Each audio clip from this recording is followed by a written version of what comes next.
Stanford University.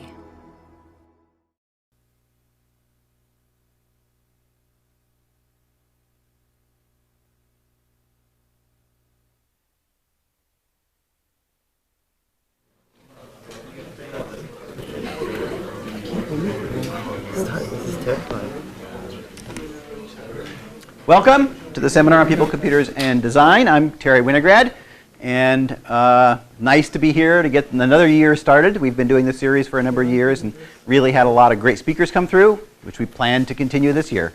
So glad to see you all here. Let me start with just a couple of minutes of administrative stuff for those of you who want to take it as a course. First, the most obvious thing to those who've been here before is we didn't start at 12:30. For years we've had that time, and for various reasons we decided to shift it. So I said, how about 12:45? And all of the announcements and websites and stuff that I put out said 12:45. And then it got sent to the registrar, who said 12:45 is not one of Stanford's class starting times, but 12:50 is.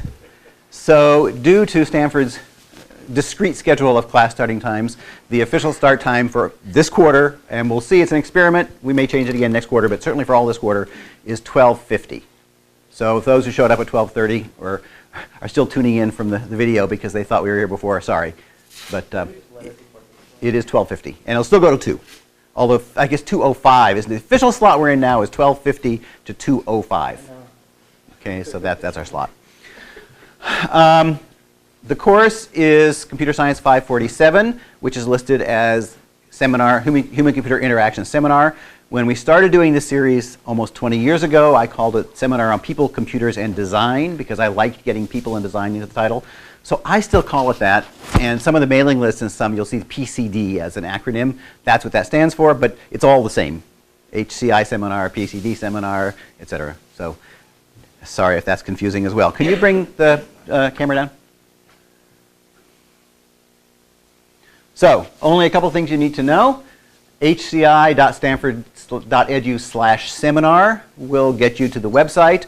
On that website you will find a complete listing of the speakers for the quarter, and for the ones for which we already have them, which is about 2/3 at this point, complete abstract and bio for the talk. And by another couple weeks I hope to fill in, we'll have all the bios. So you can go and look ahead of time and see what the talks are going to be. You can contact me. I'm Winograd at cs.stanford.edu. And there is a mailing list where at the beginning of every week we send out essentially what's on the abstract page. So if you look at the abstract page, the mailing list will not give you additional information. If you're like me and you forget to look at things, but when they hit your mailbox you do, you can subscribe, go to the regular Stanford list server and subscribe for PCD-seminar, which is the name of the list. And then you'll get these once a week. That's all we use it for. You won't get other spam. You'll just get a once-a-week mail, which is the abstract page from the website. If you want to take the course for credit, so I guess let me start the other side. You're welcome. We don't care if you're a Stanford student, if you're taking it for credit or whatever. Anybody who's interested in the topic is welcome to attend. Stanford students are welcome to take it for 1 unit of credit for the quarter, and that 1 unit does not have any homework, any tests, anything like that. Basically, you show up and you get your unit. And the basic rule we've set for that over time, has evolved, is if you are taking it as a remote student, SCPD student, watch it online. That's fine. Everything is broadcast online as it's done, and then it's there available during the quarter to go back and look at. If you are not, then if you want the credit, you have to come to at least 8 of the 10 sessions in person. So you can watch up to 2 of them offline if you're going to be away or something. It's not convenient, but we want to come to 8. If you need an exception to that, email me ahead of time. Right? But it can be discouraging for a speaker to get up and everybody's watching on TV. They don't even know it, and there's an bunch of empty chairs out here. Right? So that seems like a good compromise. At the end of the quarter, if you've signed all of the sheets, we'll pass around a sheet every day. Don't ignore. If you're not taking the course for credit, just ignore it. Nothing, you're putting your name on it will have no effect except confusing us. If you do want to take it for credit, then your signing it will let us know that you were here that day. If you just do that every day, you are done. If you miss and you watch one on video, or if you're not taking it in person, if you're a remote student, then at the end of the quarter, I'm going to ask you to send in just a statement under the honor code saying I watched everything. It seems silly to ask you to send a summary since you can get that from the abstract, right? So we have the honor code, and I'll believe you. So that's what you do to get credit for the course. Next week, I will introduce the course assistant who helps out with the mechanics, Ranjita. She's actually finishing her internship at Adobe this week, so she isn't here. And Jesse, who's done it previous years, has been kind enough to help out. Any questions? We have one other announcement. If you are currently on the internet, you need to get off.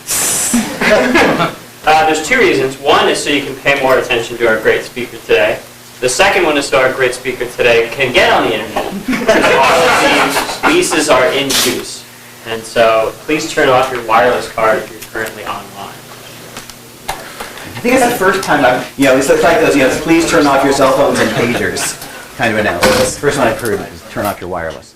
Okay, next week's speaker, just to while we're getting set up here, is one of our own students who's graduating. He's just finishing his dissertation and is going to be teaching in Seattle, the University of Puget Sound, starting next year. Dave Akers, and his talk is about research that he did in conjunction with Google SketchUp and then with Adobe on using the record of when people do undos and backtracks to provide information that usability testing. So use that information to understand what's working and why, and how that compares to standard, put somebody in front of a glass window and all that kind of stuff. So next week, Dave Akers. How are we doing? This week, we have Lukas. I will start introducing you in hopes that we'll get on. Lukas Biewald, who, among other high qualifications, was a Stanford undergraduate and graduated here a few years ago, worked for various startups, including PowerSet. Some of you may know that did natural language and eventually sold to Microsoft. And he has started a company called Delores Labs, which is a crowdsourcing company. And his talk today will be on crowdsourcing. Great timing. I think it. Are we on? Do I dare? Oh, you need to wear mic. Oh, okay. Again, this is, I don't know, useful information for the speaker more than the audience. The mic, everybody says, oh, I can hear you. You don't need a mic. The mic's for the TV.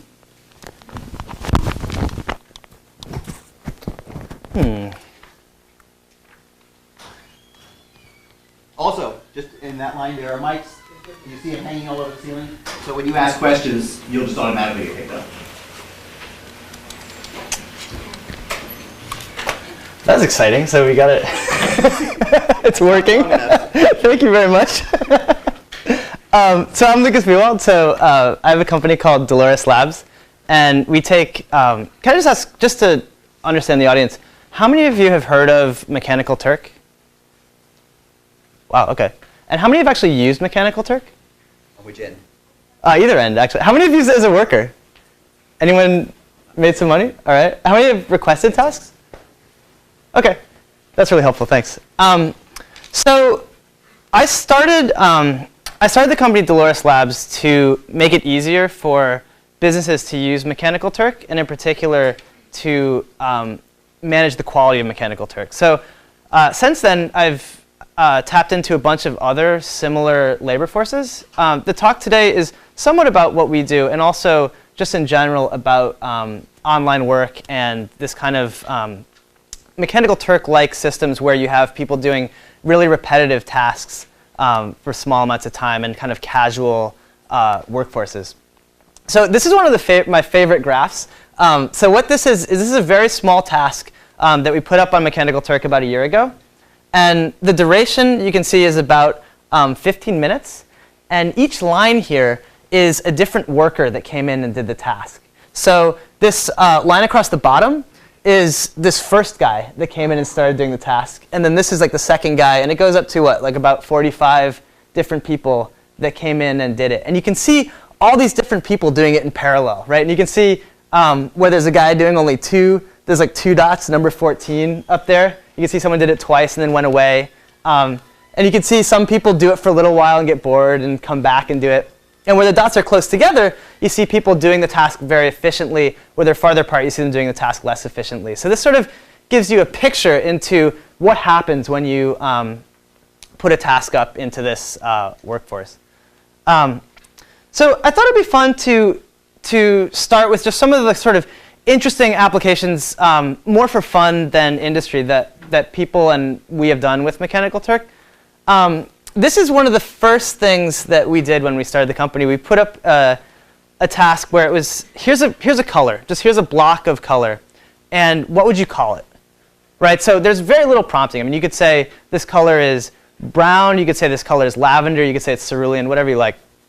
And so people said lots of different stuff, like they'd say dark blue, they'd say purple, and then here's about 2% of our data, right, of the people that said this. And it was amazing. You know, it's like we got this done in an hour. It cost us about $20, and we have thousands and thousands and thousands of people putting in colors. And there's all kinds of interesting things you can do with that data set. So this is Martin Wattenberg at IBM Research took it and made this kind of a tag cloud. And I don't really love tag clouds, but this is actually a really cool tag cloud in that it's the size is actually how many people said it. So it's sort of like how canonical that color is, right? So like green is big, right? I mean, lots and lots of people said green. And then this is the average of all the different colors that people called green, right? And you can see like up at the top there's like purple. And you know, of the people on Mechanical Turk, people are more likely to say purple than violet, which you might or might not guess. And actually purple and violet are slightly different colors in our mind. So I thought this was one of the really compelling examples for me of how the things you can do at this kind of workforce where you can get small amounts of time from lots of people all at once. And this data set, we actually published it and made it available. And it was really interesting to see what other people did with it, right? So a student at CMU, I think, took it and made an application for colorblind people where they could mouse over a pixel and it would say not just, you know, what's the RGB of this, but, you know, you might call this color blue, or if you want to get detailed, you might call it cerulean, right? Something like that. So that's kind of one interesting application we did. Here's like another more survey-like application we did that that is kind of interesting. So this is asking that philosophical question of you have, I think it's like a trolley going down a train, some tracks, and you can pull a lever, and that's going to kill N people. But if you do nothing, oh sorry, you pull the lever, it kills one person, right? If you don't, then it kills N people. So you can save X number of people's lives, but you actively kill someone. This is the blue line of would you pull that lever at different numbers of people that you save. And you can see actually, it's interesting, these lines keep, and these green and red are different scenarios. I think red is like you harvest the organs from N people, or one person to save N people, right? And you can see people are less comfortable with that. The green, I think, is like you push someone in front of the train. And what you can see is that actually, as you increase the number of people up to 1,000, people get, you know, are more and more willing to do it. You thought, well, maybe people wouldn't care, like 10, 1,000, what's the difference? But we found a difference, and I don't mean to say this is like this is like something you could publish in a scientific journal, but the fact that we could, you know, be having a beer and think like, I wonder what people would say, and then put this up and get the results back like this in an hour is just really interesting and compelling. And you know, somebody asked, well, what would happen if you had dogs instead of people? Would people be more likely to pull the lever or not? And I think this is the kind of experimentation that these kind of systems allow. I mean, you can actually have people as part of your iteration cycle. This is a little bit more serious thing that we did. So this is back when Obama and Clinton were in a primary. We took a month of news articles from ABC, CNN, Dig, Fox, and other venues, and we said to people, do you think that this news article is favorable to Obama or favorable to Clinton? And what we actually found was that people were publishing statistically significantly different amounts of Obama favorable news versus Clinton favorable news. And so like ABC in this period of a month was the only one that published more pro-Clinton articles than pro-Obama. Dig, you can see, is way out pro-Obama, which just a glance at the data would show you. This is something that a friend of mine, Aaron Koblin, did, where he actually he took that song Bicycle Built for Two, and he broke it down into pure pitches, and he would play that like beeping pitch and then have someone sing the pitch. And he actually had 2,000 people sing each of these pitches. in this like massive like 2,000 part harmony where they didn't even know who they were singing with. And in fact, they didn't even, it's not even tuned, right? So people are way off pitch, but the average of the people is actually right on, and you can hear this song. And even some people are just not even singing. There's no quality control. I mean, some people don't even sing the pitch, but it's really interesting what this sounds like. I'd encourage you to go to his website and check it out. Here's something. This is like more of an industrial application. We actually did this for, or a customer did this, but they let me share the data with you guys. So this customer wanted to know what the Twitter sentiment was about different airlines. So people love to complain on Twitter about, like, man, my flight is late, or, I'm so mad at, Southwest or whatever. And they had scraped months of data from Twitter, and so here's a list. Can you guys read this? Yeah, so it's actually pretty amazing, right? I mean, like, Aloha and SkyWest there's so much more positive sentiment on Twitter than something like Northwest. And you can see actually the small carriers people are happier with than the bigger carriers. This is, and this kind of run takes us hours to do, as opposed to like, 2 months of your intern's time going through all 100,000 tweets out there. This is our raciest example, also done by Martin Wattenberg. This is actually, we showed a picture of, we asked what gender are you and what gender are you into, right? And we said, okay, the gender that you are, here's a point on a body that represents you. How much would you like to be touched there? And then we showed a random point in a body of someone of the gender that they were interested in, and said, how much would you like to touch someone there? This is Martin Wattenberg, and so then he correlated. Point out that he's also the one who did the baby naming. Yeah, the baby naming. Yeah, exactly. So we actually collaborated on this one. It was a lot of fun, and it's. I thought that there might be some practical value in this study, but actually, it's kind of I mean, the result is interesting. People tend to like to be touched where people like to touch them. So, I guess we evolved to be compatible. Okay, so those are, I just wanted to give you, it's hard for us to show the industrial applications that we do because the customers don't like us sharing data. But those are some of the things that should give you ideas of stuff you can do with this, this kind of thing. So online outsourcing is a growing industry. So this guy, Brent Fay, did a recent analysis of it. And it looks like close to $1 billion last year were spent at least through these online workforces that he identified. So big ones that you might have heard of, like Elance is a place where a lot of people go to get websites made. Odesk is actually a faster growing version of that. Mechanical Turk actually will not tell you how much they paid out to their workers, but my belief is that they're a lot smaller than Rent-A-Coder or LiveOps.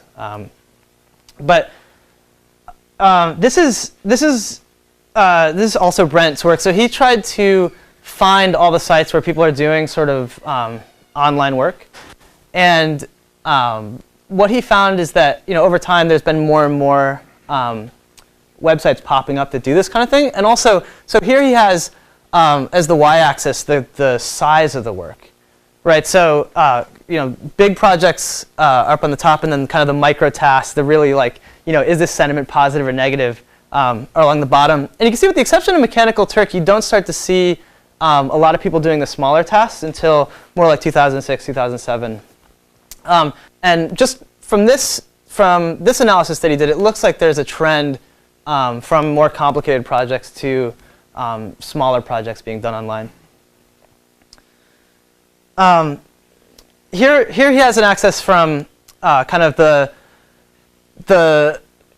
the volume of work to the price of work, right? So you sort of see there's sort of two spots, right? There's like the Amazon Mechanical Turk in the upper left, where you have really large scale small tasks, and then on the bottom right you have kind of one-off bigger tasks. It's interesting to look at. So when you think about these kind of online workplaces, they sort of start to blur the line between work and play. It's not really clear what's going on. So this is a study another guy did of how much does pay versus fun affect how long it takes to get a task done. So I think this guy put this task on live work, which you can think of as very similar to Mechanical Turk. And so he had a fun job and a boring job, right? And so you can see when you have a fun job with high pay, it takes 3 minutes to get done, right? When you have a not fun job with low pay, it takes 7 hours to get done. So there's a really big disparity. It's interesting that his not fun jobs, even when he didn't pay, got eventually done by somebody. It's hard to know. But you can see it's like, measured in days instead of measured in minutes, how long it took a task to get done. So you can see that people are motivated by this interesting combination of fun and pay. Delores Labs integrates with a whole bunch of these different worker pools. And I thought it would be interesting to talk about the different pools that we work with. Or 3 of the pools that we work with. So Mechanical Turk, I'm sure you guys know the story of how many know the story of Mechanical Turk? Just the name story. Oh, you guys don't know it. It's cool. It's a super cool name. So the Mechanical Turk was actually this is a picture of it, right? So it looks like it's this thing made in, I think, the 1700s. And there's a robot that plays chess, right? So people would come and play chess with this robot, and they thought it was like AI. But in fact, there's a chess-playing midget inside of the box that was actually deciding where to move the pieces. And so the guy would open up the cabinet, and it would have that illusion where there's gears. And then there would, behind a mirror, there would be a midget. And actually, the chess player was very good. I actually saw, this is something people don't know, that Mechanical Turk actually played Napoleon. And you can find there's a chess database of games. You actually find that game. And Napoleon tries to do that 2-move mate, which I think is like, this is so funny, right? And then he actually gets destroyed by the Mechanical Turk. But the reason they named it this, right, is this idea of artificial intelligence, right? So that you take these tasks that a lot of us do, for AI stuff like,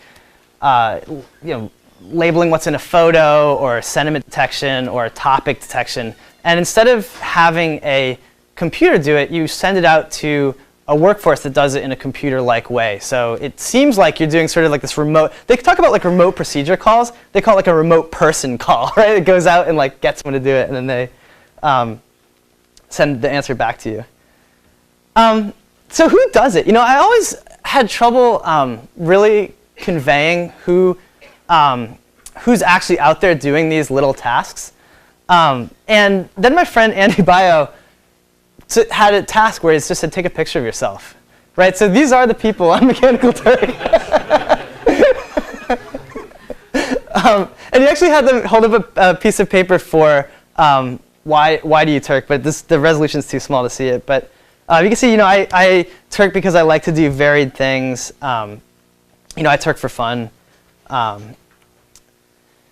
The demographics are interesting. So this is a guy, Panas at NYU, did an interesting study of the demographics. And you can see that it skews a little bit female and it skews young. It might be surprising that it's about 75% seem to have bachelor's degree or higher education. And then the most interesting thing in the bottom right here is, it's probably hard to read, but it says, he asked the question, why do you do this work? And you can see that some people say for money, some people say for fun, some people say for money and fun. I've actually called up about 100 of these people and talked to them about why they do it. And I think a missing reason that he has is ESL people wanting to learn English. And then also people who have a really boring job, and while they're at their job, they can do they can make a little extra money, right? So you see a lot of like security guards that work on Mechanical Turk. A lot of grad students, actually. Yeah, I mean, you right now, if you're on your laptop, go to Mechanical Turk and you can make some money while you listen to me talk. Here's another, okay, so maybe you guys don't know, but Mechanical Turk, the average hourly wage is hard to measure, but it's definitely low, right? So people are making, on average, around $1 to $2 an hour. And the interesting thing is that, so this is self-reported income distribution, but a couple people have done this study, and they've all found this same result, that income distribution of people on Mechanical Turk actually mirrors the US income distribution pretty closely. So this isn't poor people, or it's not mostly poor people doing it to make money.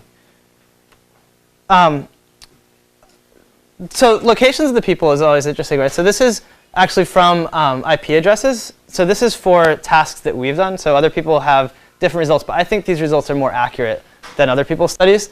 And it shows you that it pretty much matches United States population. And then it's about 80% US. And recently we've seen a lot more people from India coming on, but I'm not exactly sure what's going on there. But we actually measured more people in the Philippines than India. So that's the Mechanical Turk workforce, and I think a lot of people know about it. So I thought it'd be interesting to talk about some of the other workforces that we tap into.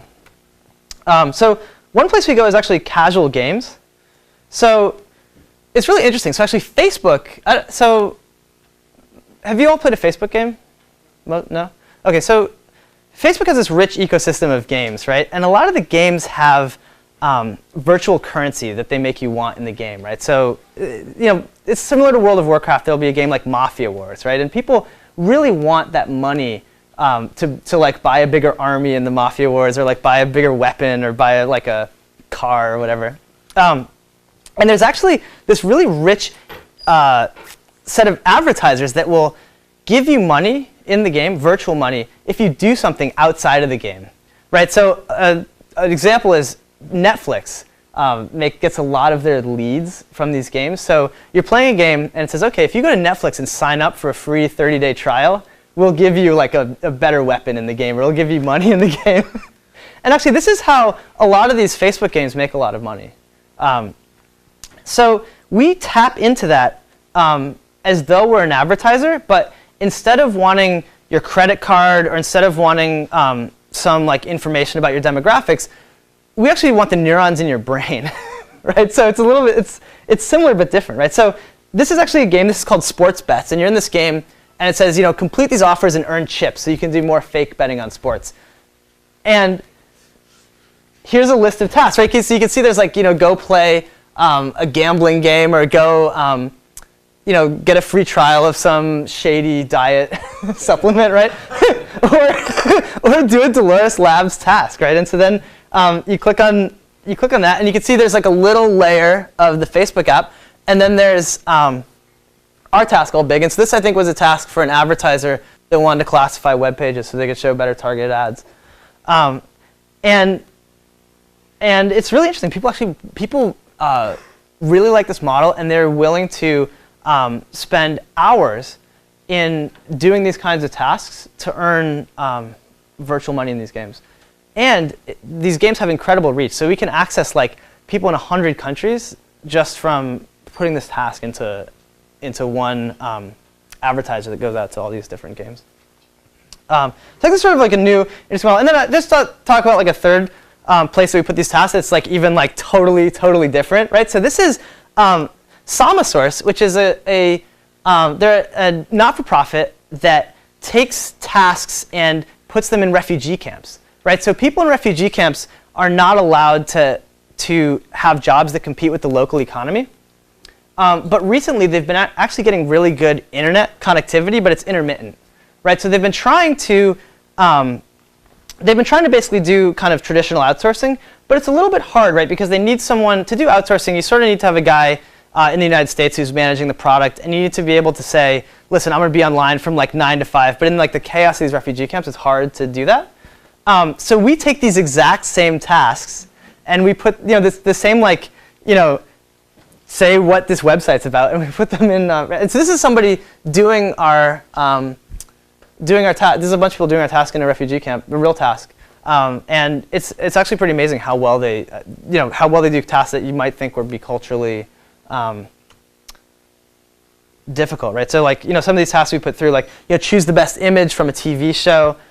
There's like looking at tweets and telling if it's positive or negative. Looking at if an image for a product is the right image for a product. So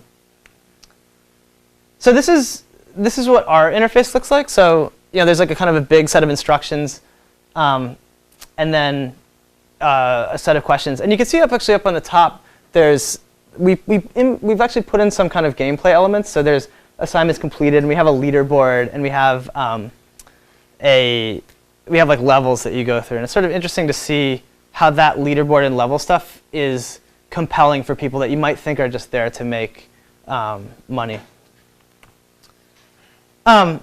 So I'm not trying to sell it. I mean, I am, obviously, right? But it's sort of interesting that this hasn't taken off more, right? So, you know, if you're a customer, right, and you say you have, say you're like a social network and you have thousands of images being uploaded every day, and you want to know, is it a copyright violation or not?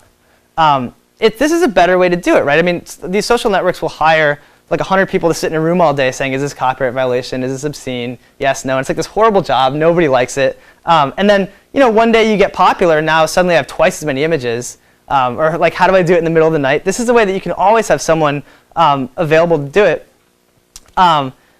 For workers, it's better because you can sit in your house. You can turn on a computer. You can be like in lecture, right? And you're making money whenever you want.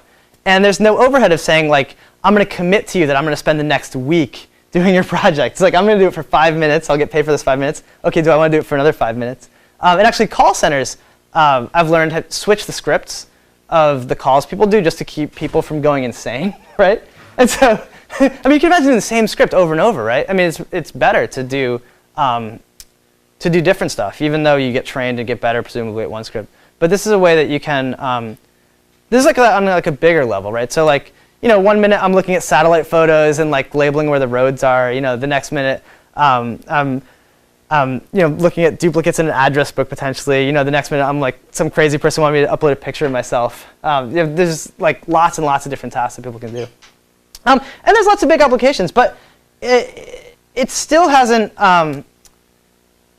started, you know, we still don't see a lot of mainstream businesses using this approach. And I think the reason is quality control, right? And so when I make it really easy for you to come in and do a task, and you know, it's like it takes you 2 minutes to sign up, there's lots and lots and lots of fraud, right? If you're paying real money out to real people on the internet, you can imagine like how rampant the fraud is, right? So how do you manage that? And I thought it would be sort of interesting to show some of the stuff we do. So this is sort of some of the approaches that we've taken, and we spent a lot of time sort of like thinking about, you know, how do we manage this quality? So one thing is what happens when you just hide in one result where you know what the answer is, right? So you know, I have like the person do 10 questions, right? But one of the questions I know what the answer should be, and not surprisingly, you see this like big drop in error rates. This is on like a benchmark suite of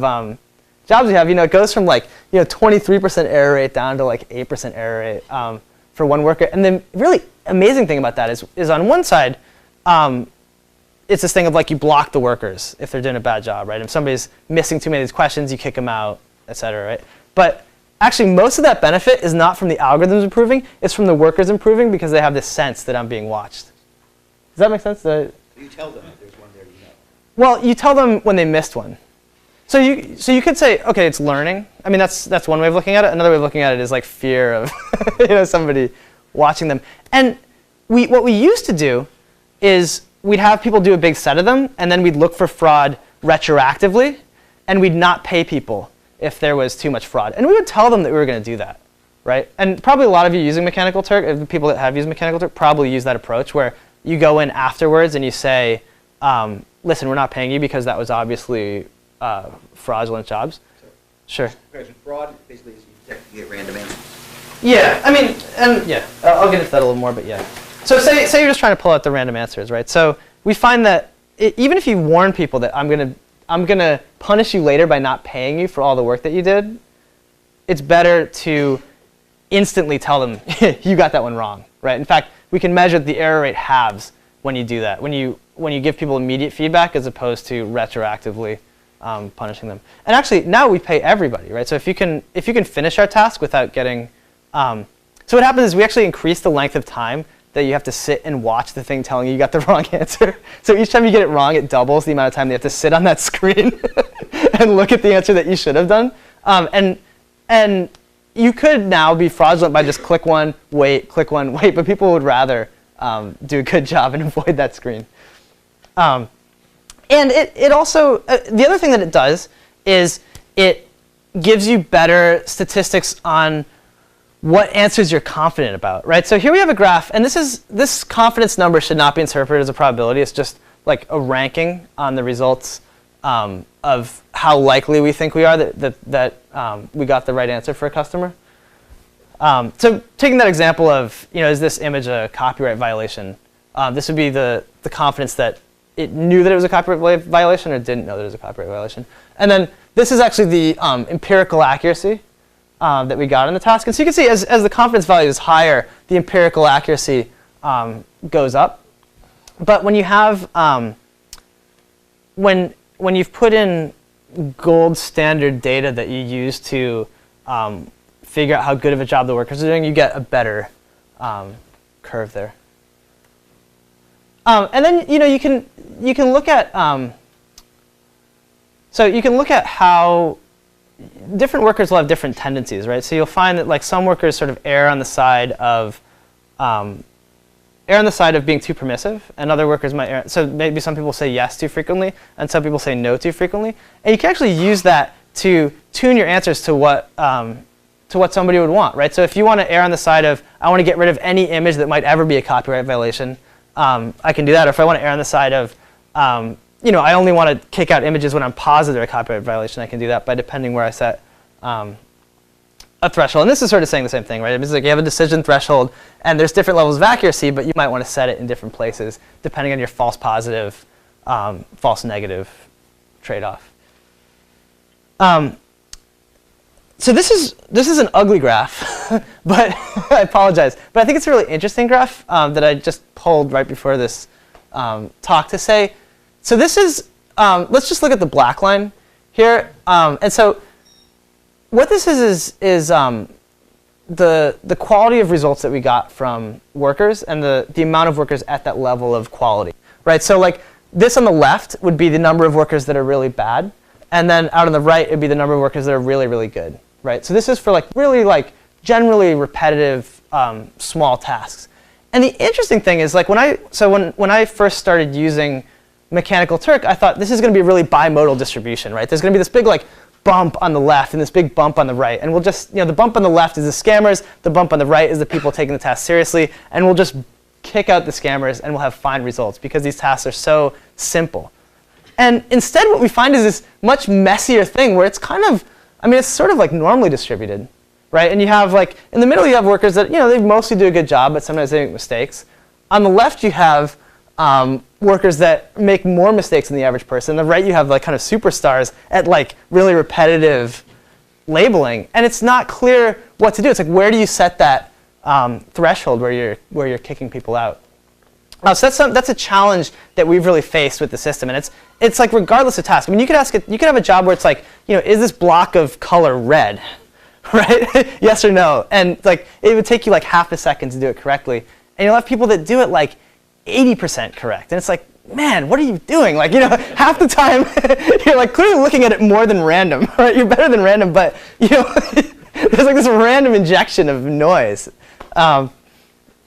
So that's like the challenge with these systems, and I think that's another thing that we find is that people that are really careful tend to stay really careful, right? So we can use the fact that people come in, we can use the fact that we find the guy that's like really OCD, that's always doing a really good job, and we can encourage him to do more and more of our tasks.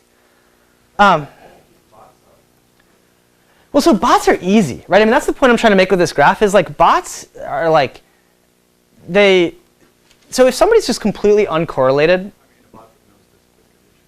Oh, so the thing about bots is they're totally uncorrelated with what other people are doing. And if you find someone that's not correlated, that's like basically as good as chance at getting the right answer, then it's really easy to just say that's a bot. Maybe I should step back a second. So the way we do this kind of analysis is every task that goes up, we have multiple people do it, right? So if we see so two good workers will generally be highly correlated. right? They'll typically be getting the same answer most of the time, right? If a bot comes in, they're going to be completely uncorrelated with everybody else, right? So when we look at the results, we'd be like, man, this is like random noise. They get kicked out. The tricky thing, and so I was expecting it's like bots versus non-bots, which would be like a bimodal distribution here. But instead what we have is not bots, but people that, it's like they're a bot half the time, and then half the time they're doing it right. So that's the challenge. I mean, there's no like bot threshold where you can boot people. Ethical issues. I was debating whether or not to put this in, but I think it's a really interesting thing to think about, right? I mean, like, somebody was telling me in like the 1800s they had the factories would send people home, like, make as many of these, sew a bunch of this stuff and then come back and we'll pay you on a per task basis. And that sort of allowed them to ignore the fact that they were forcing people to work like 16 hours a day just to make ends meet, right? And so, we have minimum wage laws, and a lot of people support like a living wage, and this is clearly not a living wage, right? I mean, Mechanical Turk and other labor forces, and there's clearly an interesting ethical issue. And this is actually a friend of mine made this site called Turkopticon, right? And so you can actually go to turkopticon.com, and you can see that they have a lot of anti kind of crowdsourced work rhetoric here. They say we're watching out for the crowd in crowdsourcing because no one else seems to be, right? And there's something really creepy too about these. You have like a remote person call, right? So you're like getting something done, and you don't ever have to meet that person. You don't have to even look at them, right? I mean, they're just like they're literally a number to you, right? And we measure them all in this totally automated way, and so these guys made a system where the workers can actually work together to find out who's a good requester and who's a bad requester, right? So you can install a Firefox plugin that they have, and then you can report someone as, they rejected my work unreasonably, or this work takes too long, or these people didn't pay me promptly enough. And so this actually, I mean, I support this because this gives more transparency into this marketplace, right? So, I think we're an honest requesters, so I like the fact that they stop people from doing dishonest stuff and not paying when they said they would. But I think it was, so these guys had this sense that this is like, sub-minimum wage work, and these workers are really unhappy. But then they actually took a survey of with a couple questions, right? So how promptly has a requester paid you? So you probably can't read this, but the top is like very good, and the bottom is very bad. And the questions are how promptly did a requester pay you? How well has the requester paid you for the amount of time it took? And then how fair has the requester been about paying you versus not paying you? And you can see that people generally seem pretty happy with the results. And there's actually a pretty rich channel of communication between the people requesting this kind of work and the people doing this kind of work. And there seems to be this sense of like we're all in it together, which you might not expect from this workforce where the people are numbers and you have the right to pay anyone or not pay anyone without recourse. Wow, so I finished way early because I was worried that I would take forever. I'm sorry. Yeah, any questions? I have backup slides if we could go into if you want. Do you have a reason or why people should be relatively satisfied even when they... I think the thing that people don't realize from the outside for this kind of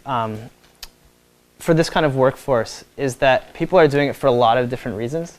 So I had that slide where it's like fun versus not fun, and actually the fun versus not fun mattered more than the high pay versus low pay, which is pretty interesting. We even found, so I was telling people that we had we were working with a Sunlight Foundation, which is a nonprofit that wanted to put, increase government transparency. I mean, this really boring task where it was like looking through campaign flyers and transcribing the information from the flyer. And no one would do it because it was such a boring, arduous task, right? But then when we put up a note saying, hey, we're doing this for the Sunlight Foundation, and we do it so that they can have greater government transparency, we found that people did the task much, much faster. In fact, it went from like impossible to get people to do it to easy to get people to do it. So I think there's like a complicated range of motives going on here. Sure. Obviously, the people that do this have some kind of motivation that is, like you said, either fun or they're bored.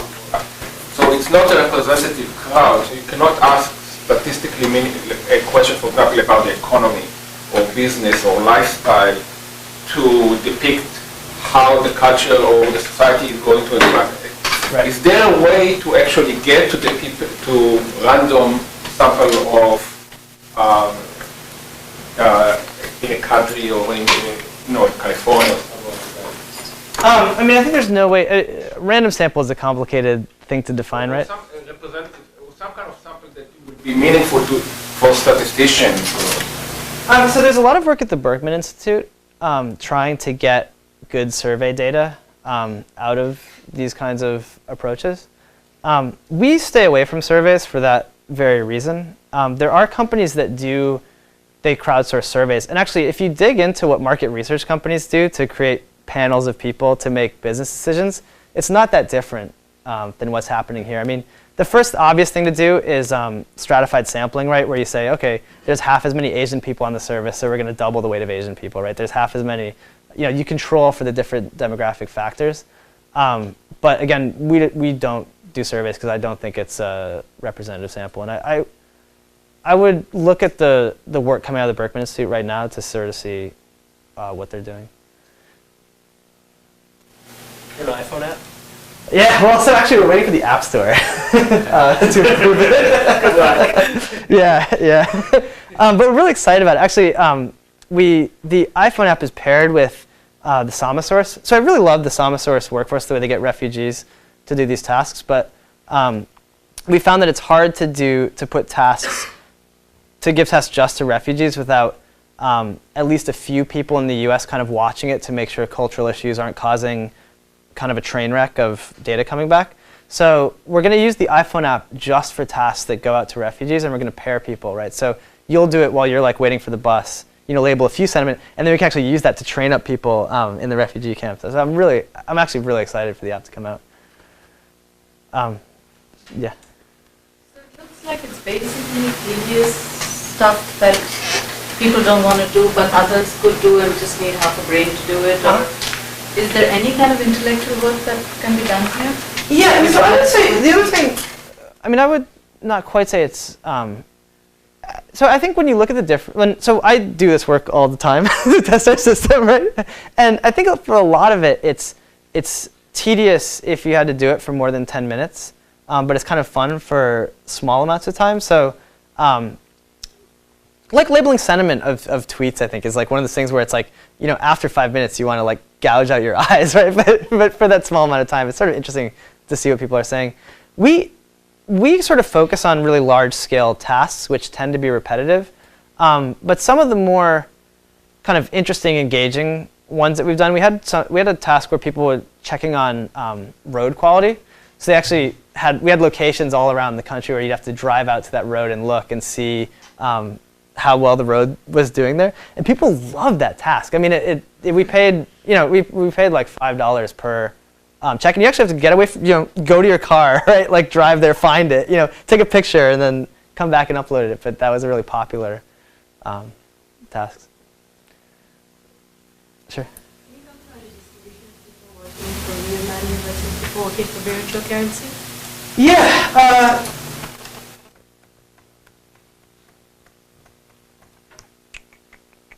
So the people working for virtual currency we tap in through a different channel than Mechanical Turk. So we find there's more people that are willing to work for virtual currency, but they're a little bit harder to use. It's harder to get them to do more involved tasks. So I don't know. I mean, clearly there's far more people on Facebook games that are willing to do small amounts of stuff for virtual currency than there are people on Mechanical Turk willing to work for tasks. On the other hand, Mechanical Turk has much more longevity of a user, right? So people on Turk will stay there for a lot longer doing the task. The question I thought you'd ask was the distribution of people who do it for fun versus money on Mechanical Turk, which is something that's also been studied. So again, I think this guy, Panos, I'm not sure how to say his last name, but he's an NYU professor, is really the expert on that kind of work. Sure. What I wanted to ask you was that you showed a slide with all the distribution of the workforce, and 80% of them were from the United States. And there are countries like India and China which are very much more populous. So you would expect that there would be more workers from countries like these because there are more people there. Yeah. So why is it that this difference comes in? So it's actually an artifact. So this is just Mechanical Turker location. So it's actually, surprisingly, there's more people in India, for example, that will work for virtual currency than real currency. But that's not, I mean, that's an artifact of how this stuff works. So Mechanical Turk today will only pay you if you have a US bank account. And so that distorts the people that do it. So actually, or you can get a US bank account or you can like get books, right? Or Amazon stuff. So that's why you have such a high United States. In fact, the people that aren't in the United States have some connection to the United States. If you have an organization, nonprofit, that wants to get the work done but doesn't have the money to pay for it, is there a way for them to just ask flat out for volunteers and say, we're not going to pay you any money, we just want you to do this because it's good? Yeah, I mean, so there's actually, you know, we don't take that kind of work. But there is a really, really interesting iPhone app called The Incredibles, where they have people on their iPhone doing this kind of crowdsourced like rote work for free, but it's very clear about you know, this task is going to help like the Smithsonian categorize its content, or this is like research that helps like some, you know, public health NGO. So I don't know if you have something specifically in mind, but I would definitely, I can put you in touch with the, when we get requests like that, I usually send it to the Incredibles guys. I should also mention, I mean, in the sort of, there's a lot of interesting stuff going on in the kind of like third world NGO space. There's a guy at MIT who has a nonprofit called TXT Eagle, and they actually take these simple tasks and they send it to people's cell phones in Africa. And they have people actually text back the information. So that, I mean, they're saying, you know, hey, this is like a way to employ like billions of people. But I don't know how much work will actually fit into that model of something you can send in a text and then get the result back in a text. Sure.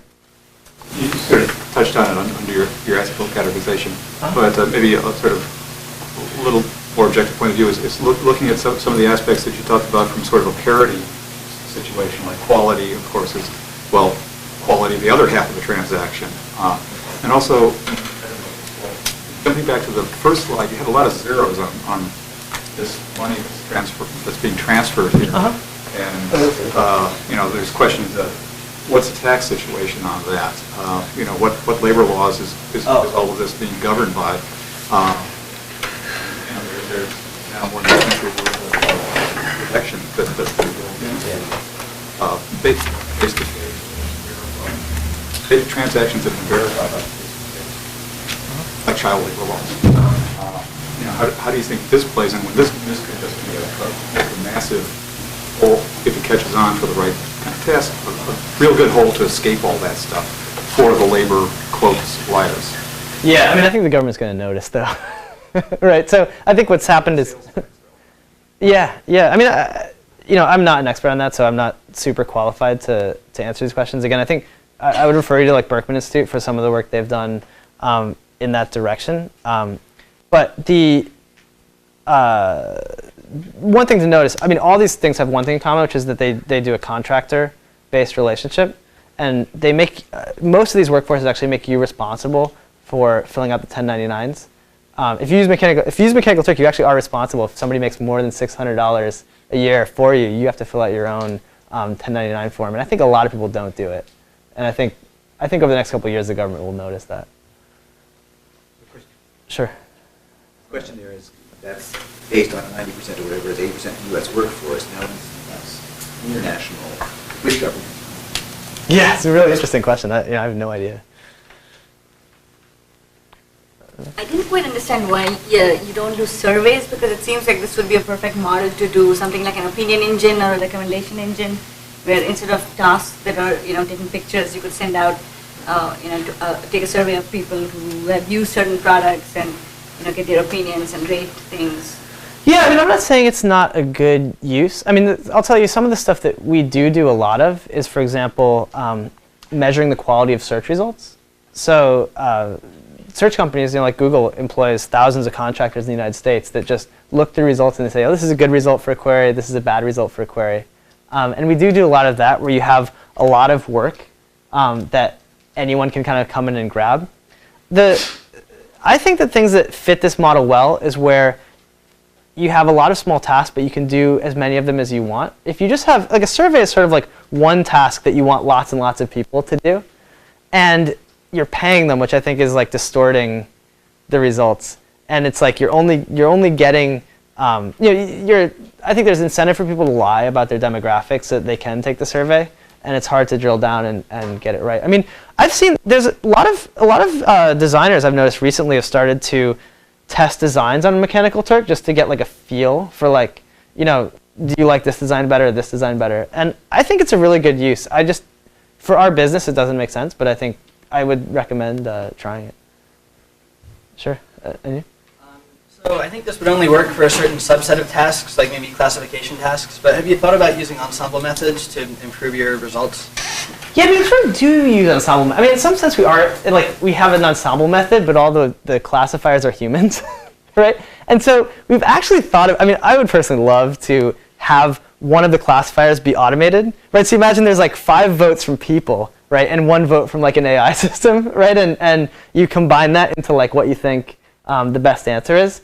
Some of our smartest customers do this tight integration with us where it's essentially active learning, right? So they're taking only the answers where their AI system is most confused and then sending it through us. And then we take like that 10% and label them. And then the active learning literature says that those are actually the best results to feed back into your AI and improve it. And so eventually they'll make us obsolete in theory, right? But I think it'll be a while.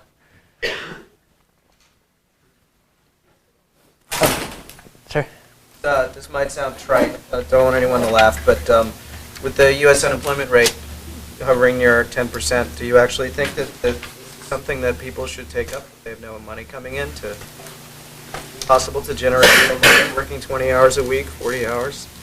Is it gonna? Do you think it's gonna be fed by trends like this? It's an interesting question. I mean, I think that this helps. It's a tough question, right? So I think Mechanical Turk is actually the worst example of this, in that it has the lowest average hourly rate and sort of the most repetitive tasks. And I think that it's tough to make real money on it, although there are certain tasks that you can do that make significant amounts of money, like the checking the roads task paid a fair amount of money.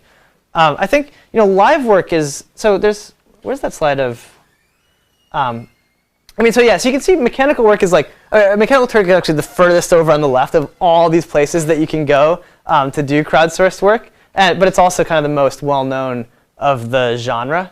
So I might encourage people to check out live work, or live ops is something a little bit, it takes a little bit longer and there's a little bit more of a barrier to entry, but once you get in, you can be making a higher salary.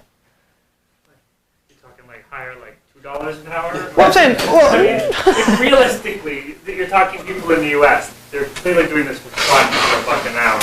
Like, is there actually money to be made? Yeah, definitely. I mean, so live up to minimum wage. Live ops is past minimum wage. Yeah, I mean, so you can see, seriously, Mechanical Turk is like the furthest on the left of like all these different like sites that you can go to make money. But I mean, the thing is, right, if you look online, I mean, if you ever get those ads that's like make money now online, I mean, they're total scams. I saw a study that 98% of them are scams. I mean, it's outrageous, right? And all these sites are real places where somebody is deriving real economic value, so they really will pay you at least something. It's not a scam, right? So it's definitely a tricky issue. All right, we end early? Oh, sorry. Oh, just a couple quick things. So if this were available in China, if you could have a Chinese bank account, I mean, there are places where the minimum wage is much lower. I'm just thinking about like microloans. Has there been any thought of like, are there countries where if you don't mind the demographics being skewed out. This could actually be, more economically feasible for more people, even at the Mechanical Turk level of pay. Yeah, I mean, so, again, like Sama source, it's like, that $1 an hour is actually incredible to that community, right? I mean, like people are making $0 an hour, and all microloans can do is redistribute the existing money more efficiently, right? This is actually injecting money into the community, and it's teaching people computer skills, which, you get better and better at computer, and then you can do more and more. You can sort of like move up the chain of this into more bigger, higher paying tasks. So yeah, I think it's a, sorry. Now, where do you think this is going? I'll ask the future question. So like I said, I mean, I think that you'll see, I think that people empirically prefer this mode of work where they're paid on a per task basis and they can do it from the privacy of their home, and they can grab a task without the overhead of like a boss or like someone, committing to doing months of work. So I think that and then I think on the work requester side, you're also limiting overhead, right? Of having to interview a whole bunch of people and decide, who I'm going to hire, then fire them, and hire another guy if it's not working out. So I think these sort of automated work methods will certainly take off, right? I mean, I think there's a problem of like routing your, it's like you probably have things that you want to outsource right now, right, in your life, right? And then there's probably people out there that want to do them right now, right? But it's too hard to find that person. It's too hard to like define exactly what you want. It's too hard to be sure that they're actually going to do the thing that you want. So I think all those kinds of small things that people don't outsource today are going to get outsourced through stuff like this. And I think you can see that trend happening already. Have you done anything in the way of, clearly you've got that many companies, you could call it a small industry. Mm-hmm. Where's the industry going? That's a hard question. I think you'll see verticals, right? You'll see people that just do, I mean, you're sort of seeing it segment, right? So you're seeing like transcription companies. There's a company, Casting Words, that does just transcription in this way. It's really interesting. I mean, the Wall Street Journal did this survey of like, they tried a whole bunch of different services, and all of them were the same, right? They all outsourced to India, except for Casting Words, which used a crowdsourced backend. And Wall Street Journal didn't know this, right? I mean, they just tried all the different ones, and they wrote this report saying, man, Casting Words is so much better than the rest of these transcription services. And it's because they used this. I mean, the real story was that they're using this different crowdsourced model. Works or words? What's that? Casting Words. Words. Yeah. Casting Words. And I'm sure you guys have, so, stop using grad students for your transcription. I did that when or undergrads, probably, right? No, actually, I did employ a Stanford undergraduate. Yeah, it's probably me. Undergraduate research program for a quarter. Clearly, this hadn't been in existence, I would have used it. Uh-oh. I better leave. Sure. Go ahead, as a future direction. Trying to understand where the obvious point is contextless connection. Mm-hmm. So take it one extreme, where you sit for 20 years. Mm-hmm. And the other extreme, somebody who's never heard of you and never will again. Mm-hmm. Right. Where is there any way of pushing it up the spectrum towards things that do? Yeah, I mean, again, so I'm really emphasizing the new thing here, which is Mechanical Turk and the stuff way over to the left. And I think like as soon as you start to move at all to the right on this chart here, you start to see things with more and more context, right? Like, I mean, something like Elance, it's like I don't meet you, but I see a picture of you, and it even like lists your hobbies, and we have this relationship that we work on. So I think the general trend is moving away from all that context in terms of work, like hiring people where I do less of an interview and get to know them less. But I think there's certainly lots of tasks, right? Like there's lots of companies that offer virtual assistants, and you do develop a pretty tight relationship with them, as you'd have to, right, to explain what you want. Yeah. I was curious if you've seen examples where instead of company to company, you have like a big organization using these kind of things, breaking it up within their own organization, out of job thing or anything, like along those lines. So you mean like a company sort of organizing its own people with these methods? Like Department of Energy, massive, but using the same methods, random, not tied to the job. Yeah, that's actually a really interesting question. I mean, so I've been surprised that customers will often use our system to which manages the quality on these different labor pools, they'll actually use their own workers and use the same system to manage the quality of their own people doing it, which is often like the bot. It's like, like I remember like when I was working as an RA here, we'd have to all like label data together, right? Like everyone would get a chunk, including the prof, and like, we'd all sit there and like label some. And this kind of system can manage the quality of that really easily, right? It can add in just the right level of redundancy and make sure people are.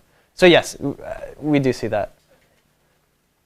Yeah. The software questions, then, are there some, what is the advantage of having the software manages and invites and does it all automatically? What else? I mean, that's probably fairly standard now. What else are some of the advantages for? So the big advantage is managing the quality, right? And that's really the huge advantage is like, figuring out that guy that's like, didn't read the instructions, is messing up, right? And then it can also estimate, based on the agreement level, it can estimate what's the accuracy of this data coming back. Right? I mean, I've looked at like, stuff like, famous data sets that everybody uses, right? And we all find the errors in it. It drives you crazy, right? So at least having a handle on what's the interannotated agreement here and doing it in a smart way where you're not just throwing 5 people at every question. You're like putting the people on the ones where it seems more difficult and more interesting, and then escalating that is not trivial. And then also, when you have this many people doing your tasks all at once, it's kind of tricky because you don't know, with a web interface, you don't know if somebody's actually going to finish the job, right? So one thing I point out is like, look out here on the right side. The task took an extra minute or two because people were just holding on to tasks that they had loaded, but the system couldn't know if they were going to finish the task or not. So it sort of had to like go out and ask one last guy to just like, okay, finish this job. Let's give it back to the customer. Does that make sense? So see these 2 guys that like kind of stick out towards the end? So kind of like how airplanes will overbook a little bit, it has to sort of oversubscribe the task. So I think the routing by itself isn't trivial, then the quality is the really tricky part. And you're trying to automate all of that. Yeah. You're not farming that out. No, that's a funny idea. Sure. What does the Venn diagram look like for people that use Mechanical Turk, that do the work, people that are employers, and people that are both? Ooh, that's an interesting question. I think there's not a big overlap except people that request wanting to test the work that goes up. Yeah, Mechanical Turk is very unique in that it has the same interface for the people doing the work and the people requesting the work. Most of the companies on that list have a very different path. How big of a cut does Amazon take? So 10% or half a cent, whichever is greater. Oh, sorry, go. Sort of extrapolating a little bit, kind of down the negative route. What sort of opportunities are there for mob sourcing in a sense? Imagine, well, we want to keep suspicious people out of the football stadium. So of course we take their picture and ask mob. They're suspicious. Do they look suspicious? Should we strip search them? It's an interesting question. Yeah, I mean, certainly that's a thing that. Yeah, I mean, well, it's in a friendlier thing. We worked with a dating site to check how attractive people were, so they could be paired with people with similar level of attractiveness. I mean, that's a sugar-coated version. Yeah, exactly. Yeah. So I was just wondering, so you were mentioning that the very simple tasks get boring and cease to be fun after a while. I think there's also a lot of evidence that kind of assembly lines that the quality of work sort of declines as you work. I was wondering, I don't know how the economics work for this, but of taking a variety of different tasks that are each like fun for 2 minutes and sort of like switching among them, to keep people kind of engaged for longer periods, and you're looking into that. Yeah, I mean that's what we do, right? I mean, so that's why we have. I mean, that's why I think it's important, and I think that's why you'll see. I think you'll see like in this industry verticals popping up that do specific applications, but I think there will always be room for a site that aggregates all these and shows different tasks to the same workforce, because it's people like the same person that wants to do one thing is often going to be interested in doing another thing. And I think you're right, like popping them up and just showing them immediately is important to keep engagement. Actually, one of the first examples of this this kind of approach is Hot or Not used their users to crowdsource flagging things as porn or not porn. And talk about, I mean, they did a lot of research on like, just showing somebody like, having somebody as soon as they've like labeled one thing, like labeling the next thing right away really increased people's engagement. Yeah. A couple of years ago, there was a talk by a person here in Berkeley. They had a camera, the crowd, the people on the internet were controlling the camera. And again, it was a crowdsourcing where the camera would look at. I'm interested in kind of putting crowd almost against each other. Like you set a game of chess or checker and two group of people, and the same person can play both sides, but because it's a crowd, it's in. If you ever tried an experiment like this. Well, do you remember when they had the Kasparov versus the World? Yeah. I mean, so they had like I think grandmasters would pick like 3 moves, and they would each sort of like tell a story of why like this move is the best, and then the crowd would vote on which of the 3 to do. And I thought, I was thinking about that, and I was thinking at the time I thought the crowd would probably win, but I think Kasparov won, right? So that's a knock against the crowd for this kind of. Okay, one more, all right, yeah, sorry. In the back? I just want to come back to your pricing system, or well, not come back to it, discuss it a little. How do you assign a value to a task? I mean, does it change over time if you don't get enough responses? And have you ever been in a position where it's like, oh man, we're getting killed here on salary, because we're getting for this project? Yeah, I mean, so all these places, all these task-based places are based, all these task-based marketplaces are really true marketplaces. And in fact, we have a lot of data that I think some economics professor would love to have. And if you know someone that wants it, we're interested in collaborating with someone. But we do fluctuate the price to find the point where we can get people to do the task for the cheapest. And you should too if you use any of these. Okay, thank you. Thank you.